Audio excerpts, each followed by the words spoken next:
My name is Jessica and welcome to Makeup.misfit, and I hope you guys are looking forward to this update because I'm excited about it. Should be kind of short, but we do have a little bit to chat about. But I'm working on the Rose Quartz palette from Huda Beauty. So last month I rolled out the first single that I have going on in this project, and I rolled in my first duo. So I rolled out Radiate and I rolled in Quartz and Mantra. So this one right here is Quartz, this is Mantra. So let me show you guys a little bit closer and let's chat.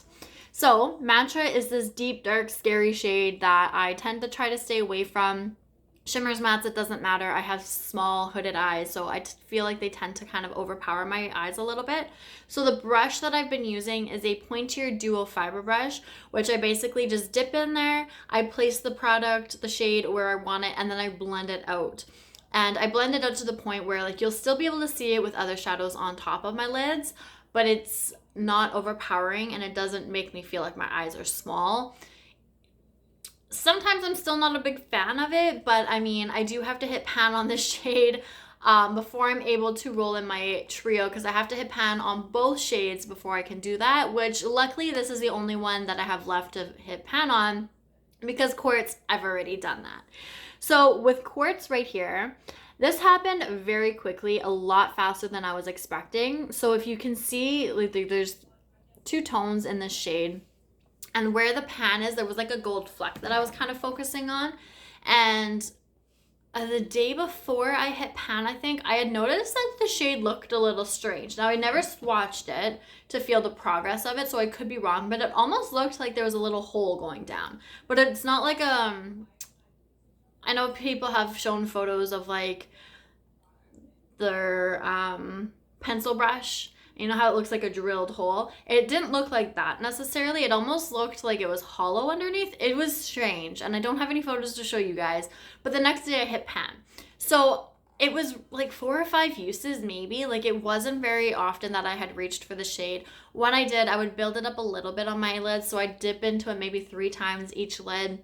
But even at that, it wasn't very opaque. It was very light still. So it's not like I used a whole lot of it, but I hit pan very quickly. So I'm okay with that. I didn't mind that at all. But it is a little strange at the same time. Now, I don't think the other shimmers I'm going to hit pan that quickly on.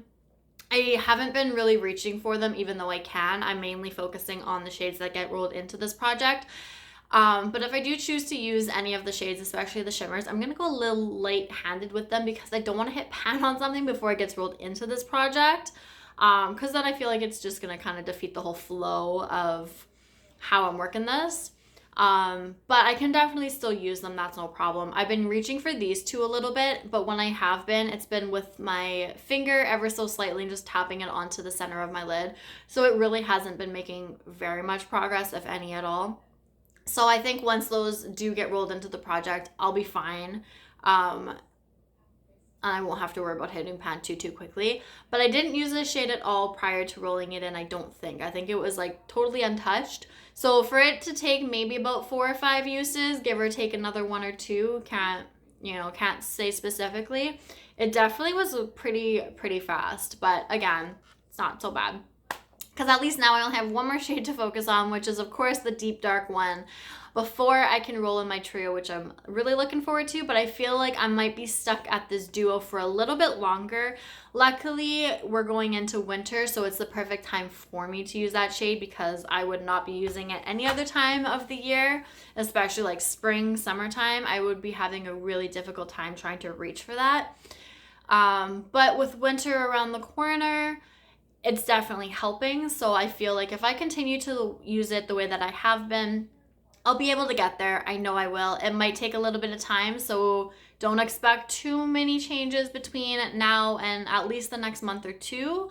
But I'm crossing my fingers it's going to take not as long as I'm expecting, because that would be nice to continue on and roll in my trio and then start back at my duo or my single, and just like do another round of this. But yeah.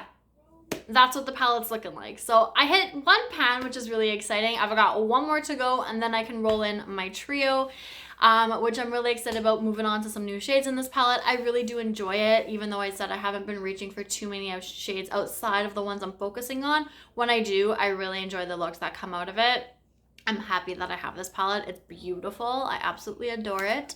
And I'm excited to continue to work on it. So that, I think, is everything that I need to mention about this palette.